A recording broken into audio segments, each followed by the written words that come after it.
Sir sir sir, ওরে বাপরে, আরে পাগল নাকি? কেন আমার উপরে পড়ছিস? স্যার গেরা তো নেকড়া হয়ে গিদুকে খেয়ে ফেলেছে।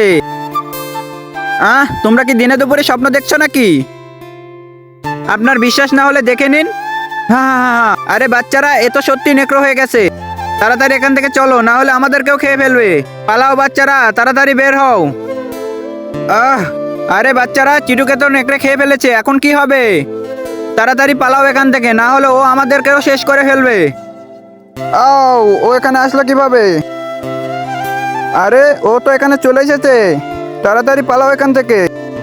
তোর কি হবে মধুর? কিন্তু তার আগে বন্ধুরা, তোমরা কি আল্লাহ তাআলার এই ঘরটিকে ভালোবাসো নাকি এই মন্দির ঘরটিকে ভালোবাসো? যদি আল্লাহ তাআলার এই ঘরটিকে ভালোবেসে থাকো তাহলে একটি লাইক করে চ্যানেলটিকে সাবস্ক্রাইব করে দিও, আর কমেন্টে লিখে যাও আই লাভ ইউ আল্লাহ। আর যদি না করো, আমি বুঝে যাব তোমরা মন্দির ঘরটিকে ভালোবাসো। গেদা, আমাকে মেরো না, আমি তোমাকে ডিস্টার্ব করবো না। হা হা হা। আরে দাঁড়া দাঁড়া দাঁড়া, মদন কোথায় গেল? স্যার আমি তো জানি না, আপনারা কি জানেন মদন কোথায়? থাকলে জেনে থাকলে কমেন্ট বক্সে বলে যান।